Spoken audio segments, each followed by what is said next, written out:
जय हिंद। महमूद ऑफ गजनी के बारे में बातचीत हमने इससे पिछले सेशन में ख़त्म कर दी थी। आज के सेशन में हम बात करेंगे घुरिद डायनेस्टी के बारे में, और घुरिद डायनेस्टी के अंदर हम प्राइमरीली पढ़ेंगे मोहम्मद घोरी के बारे में। इन सभी चीज़ों के बारे में आज हम पढ़ेंगे, बातचीत करेंगे। देखो, शुरू करते हैं। बेसिक इंट्रोडक्शन के तौर पर अगर बात करें तो हिस्टोरियंस का ये मानना है कि शहाबुद्दीन मोहम्मद या फिर जिन्हें पॉपुलरली मोहम्मद घोरी बुलाया जाता है, मोहम्मद घोरी is the actual founder of Islamic rule in India. India में इस्लामिक रूल का एक्चुअल फाउंडर किसे बुलाया जाता है? मोहम्मद घोरी को बुलाया जाता है।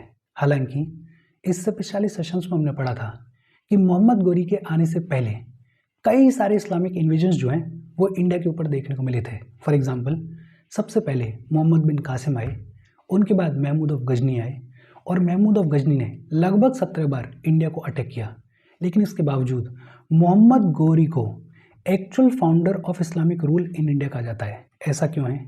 बिकॉज मोहम्मद घोरी के आने से पहले तक जितने भी इस्लामिक इन्वेजन्स इंडिया के ऊपर देखने को मिले, उनका एम इंडिया को प्लंडर करना था। उनका एम इंडिया के ऊपर एम्पायर इस्टेब्लिश करना नहीं था।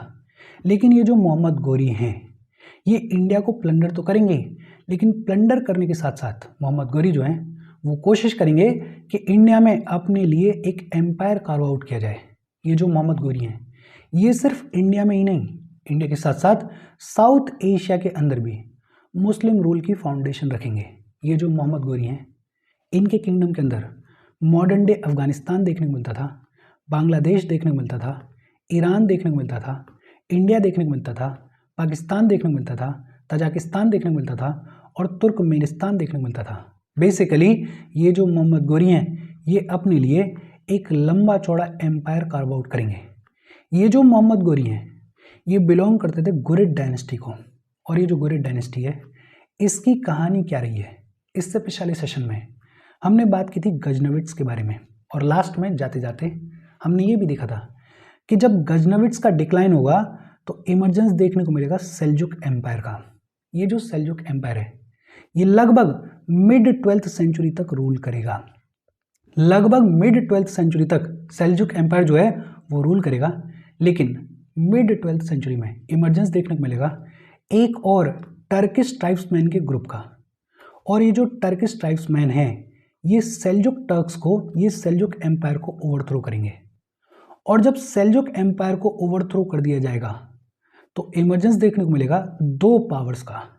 कौन कौन सी दो पावर्स का इमर्जेंस देखने को मिलेगा? ईरान में इमर्जेंस देखने को मिलेगा ख्वारज़मी एम्पायर का। ईरान में इमर्जेंस देखने को मिलेगा ख्वारज़मी एम्पायर का। और नॉर्थ वेस्टर्न अफगानिस्तान वाले रीजन में, बेसिकली घुड़ वाले रीजन में इमर्जेंस देखने को मिलेगा घुरिद एम्पायर का। ईरान में इमर्जेंस देखने को मिलेगा ख्वारज़मी एम्पायर का, और घुर वाले रीजन में इमर्जेंस देखने को मिलेगा घुरिद एम्पायर का। ये जो घुरिड्स हैं, ये ओरिजिनली गजनी के वासल्स हुआ करते थे। सिंपल तौर पर समझने के लिए कहें तो ये जो घुरिड्स हैं, ये गजनी के एक तरीके से फ्यूडल लॉर्ड्स हुआ करते थे। अब सिचुएशन को समझो। इधर अफगानिस्तान वाले रीजन में किसका रूल है? घुरिद एम्पायर का रूल है। और इधर ईरान वाले रीजन में किसका रूल है? ख्वारज़मी एम्पायर का रूल है। और ये जो ख्वारज़मी एम्पायर है, ये अपने आप में बेहद पावरफुल एम्पायर हुआ करता था। और क्योंकि ये जो ख्वारज़मी एम्पायर है, ये ईरान वाले रीजन को कंट्रोल करता था, तो ये जो घुरिड्स हैं, ये सेंट्रल एशिया में एक्सपेंड कर नहीं सकते थे। घुरिड्स सेंट्रल एशिया में एक्सपेंड कर नहीं सकते थे, तो इनके पास में ऑप्शन क्या था? इनके पास में ऑप्शन था इंडिया की तरफ एक्सपेंड करना। और इवेंचुअली ये जो घुरिड्स हैं, ये इंडिया की तरफ एक्सपेंड करने की शुरुआत करेंगे। और इस पूरे सिनेरियो में लगभग 1173 सी में मोहम्मद घोरी जो है वो गजनी के थ्रोन पे बैठेगा, वो गजनी की गद्दी पे बैठेगा। 1173 सी में मोहम्मद घोरी जो है वो गजनी की गद्दी पे बैठेगा। ये जो मोहम्मद घोरी है, ये बड़ा ही एम्बिशियस और स्मार्ट रूलर हुआ करता था। मोहम्मद घोरी को इंडिया की पॉलिटिकल, रिलीजियस, सोशल और मिलिट्री वीकनेस की जानकारी थी। मोहम्मद घोरी को पता था कि जो इंडियन रूलर्स हैं वो आपस में डिवाइडेड हैं। और मोहम्मद घोरी को इंडिया की वेल्थ की भी जानकारी थी, सोने की चिड़िया। मोहम्मद घोरी को पता था कि इंडिया में खूब सारी वेल्थ है, और मोहम्मद घोरी जो है वो इंडिया में इस्लाम को स्प्रेड करना चाहता था। और इस पूरे बैकड्रॉप के अंदर ये जो मोहम्मद गोरी है ये आएगा और इंडिया को इन्वेड करेगा। इंटरेस्टिंग बात यह है कि मोहम्मद गोरी जो है वो सिर्फ इंडिया को प्लंडर करने के लिए इंडिया नहीं आएगा। मोहम्मद गोरी कोशिश करेगा इंडिया में अपना खुद का एम्पायर इस्टेब्लिश करने की। और ये कहाँ से दिखाई देता है? अपने हर एक कैंपेन के बाद ये जो मोहम्मद गोरी हैं ये अपना एक जनरल छोड़ के जाते थे इंडियन टेरिटरीज को गवर्न करने के लिए, एडमिनिस्टर करने के लिए। इजी और सिंपल सी बातचीत है। होपफुली आपको ये समझ में आया होगा कि ये जो मोहम्मद गोरी हैं इनको actual founder of Islamic rule in India क्यों कहा जाता है। हम आगे बढ़ें उससे पहले वीडियो पे लाइक के बटन को दबा दो। लाइक दबाना ज़रूरी है बिकॉज यूट्यूब ऐसे ही फंक्शन करता है। जब आप वीडियो पे लाइक के बटन को दबाते हो तो यूट्यूब वीडियो को कंसिडर करता है और थोड़ा सा पुश कर देता है। तो लाइक का बटन दबा दो, शेयर कर दो अपने सोशल मीडिया हैंडल्स पे, व्हाट्सएप वगैरह पे अपने फ्रेंड्स को। जो भी लोग इसमें इंटरेस्टेड हैं, इससे रिलेटेड पढ़ाई कर रहे हैं, उनको शेयर कर दो। अगर चैनल को सब्सक्राइब नहीं किया है तो फॉर श्योर चैनल को सब्सक्राइब कर लो। और अगर आप केपेबल हो, हेल्प करना चाहते हो तो आप हमें हेल्प कर सकते हो by clicking on the join button, या फिर आप कंट्रीब्यूट भी कर सकते हो QR कोड को स्कैन करके। अच्छा, ये जो मोहम्मद गोरी हैं इनकी कहानी क्या रही है? एक इंपॉर्टेंट चीज़ क्या है? He is the real founder of Islamic empire in India. India में इस्लामिक एम्पायर, इस्लामिक रूल का रियल फाउंडर या एक्चुअल फाउंडर किसे कहा जाता है? मोहम्मद गोरी को कहा जाता है। क्यों कहा जाता है? अभी हमने बात की है। ये जो मोहम्मद गोरी हैं ये लगभग इंडिया को 7 बार इन्वेड करेंगे और ऑलमोस्ट अपने सभी मेजर इन्वेजन्स में ये जो मोहम्मद गोरी हैं he will emerge victorious, he will emerge as a winner. ये जो मोहम्मद गोरी हैं इनका सबसे पहला एक्सपेडिशन मुल्तान के अगेंस्ट में देखने को मिलेगा। कब देखने को मिलेगा? 1175 सी में देखने को मिलेगा। 1175 सी में सबसे पहला एक्सपेडिशन किसके अगेंस्ट में देखने को मिला? मुल्तान के अगेंस्ट में देखने को मिला। और ये जो सबसे पहला एक्सपेडिशन था ये सक्सेसफुल रहा। इसी एक्सपेडिशन के दौरान ये जो मोहम्मद गोरी हैं ये ऊंच वाले रीजन को कैप्चर करेंगे। ऊंच जो कि अपर सिंध वाले रीजन में देखने को मिलता था उसको कैप्चर करेंगे। एक बार फिर से ये जो मोहम्मद गोरी हैं ये 1178 सी में वापस लौट के आएंगे और गुजरात को कॉन्कर करने की कोशिश करेंगे। एक बैटल देखने को मिलेगी, बैटल ऑफ कायाधर। ये जो बैटल ऑफ कायाधर है इसमें एक तरफ मोहम्मद गोरी और दूसरी तरफ भीम सेकंड थे। भीम सेकंड जो कि गुजरात के चालुक्य रूलर थे। लेकिन ये जो भीम सेकंड हैं ये मोहम्मद गोरी को हरा देंगे। बेसिकली ये जो दूसरा एक्सपेडिशन है ये एक तरीके से मोहम्मद गोरी के लिए अनसक्सेसफुल रहा। लेकिन हाँ, मोहम्मद गोरी को ये समझ में आ गया था कि अगर इंडिया में एक्सपेंड करना है तो इंडिया में बेस बनाने पड़ेंगे, इंडिया में स्टैब्लिशमेंट्स बनाने पड़ेंगे। मोहम्मद गोरी एक बार फिर से 1179 सी में लौट कर आएगा और 1179 सी में मोहम्मद गोरी जो है वो पेशावर को कॉन्कर करेगा। 1179 सी में मोहम्मद गोरी जो है वो पेशावर को कॉन्कर करेगा। फिर सिंध को कॉन्कर करेगा 1182 सी में। 1182 सी में सिंध को कॉन्कर करेगा और 1186 सी में पंजाब और लाहौर को कॉन्कर करेगा। और यहाँ से मोहम्मद गोरी जो है वो इंडिया में अपने बेस एस्टेब्लिश करने की शुरुआत करेगा। एक तरीके से अपना एम्पायर कार्व आउट करने की शुरुआत करेगा। 1191 सी में एक बड़ी फेमस बैटल देखने को मिली, फर्स्ट बैटल ऑफ तराइन। और ये जो फर्स्ट बैटल ऑफ तराइन है इस बैटल के दौरान मोहम्मद गोरी जो है वो गेंजेटिक दोआब की तरफ एडवांस करने की कोशिश कर रहा था। लेकिन रास्ते में कौन आ गए? पृथ्वीराज चौहान आ गए। और पृथ्वीराज चौहान जो है वो गोरी को हरा देंगे। इनफैक्ट ऐसा कहा जाता है कि इस फर्स्ट बैटल ऑफ तराइन में गोरी जो है वो मरने से बचा था।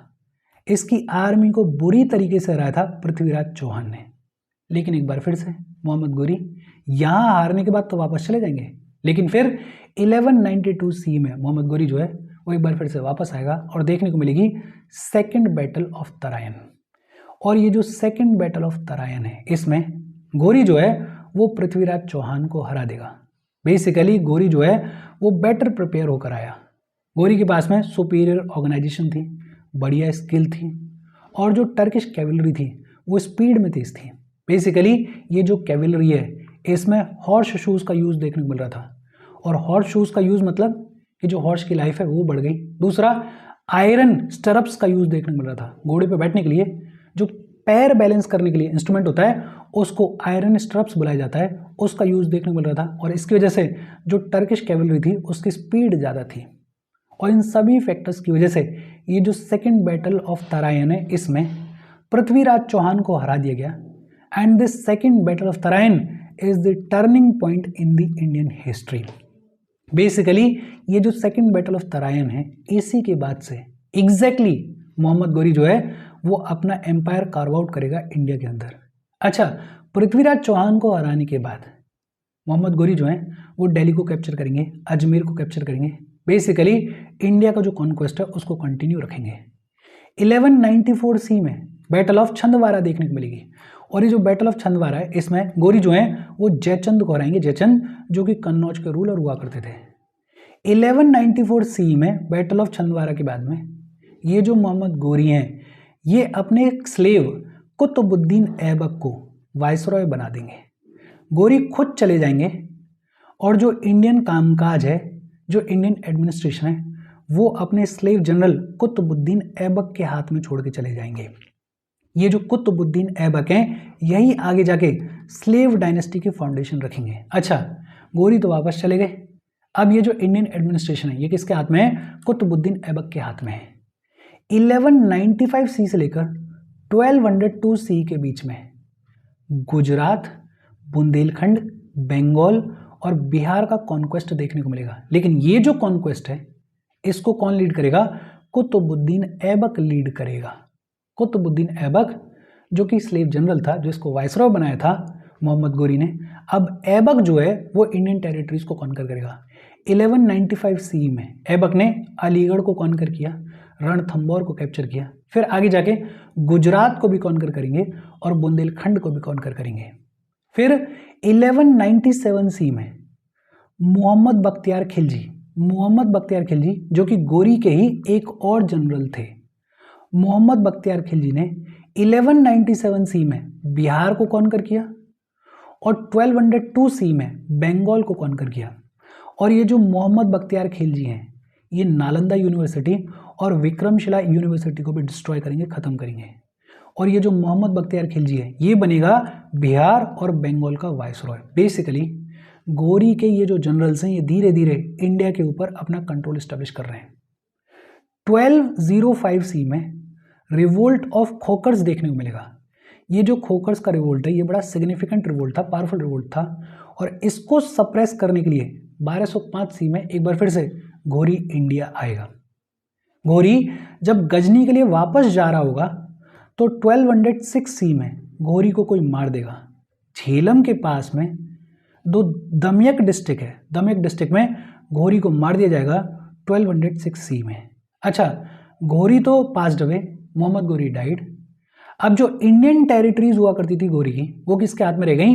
वो इनके स्लेव ऐबक के हाथ में रह गई। और गौरी के जाने के बाद ऐबक जो है वो फाउंडेशन रखेगा स्लेव डायनेस्टी की। और यहाँ से शुरुआत देखने को मिलेगी दिल्ली सल्तनत की। दिल्ली सल्तनत की कहानी क्या रही है उस सब के बारे में आगे वाले सेशंस में हम पढ़ेंगे, बातचीत करेंगे। यहाँ तक जितनी भी बातचीत थी होपफुली आपको समझ में आई होगी। ईजी और सिंपल सी बातचीत थी। छोटे छोटे शॉर्ट नोट्स बनाते चलना, रिवीजन इनफ करना, एक बार की मेहनत है, ये मेहनत काम जरूर आएगी। तो एक बार मेहनत कर लो, बाकी बाइंड अप करो। कोई डाउट हो कमेंट करके पूछ लेना। Thank you very much.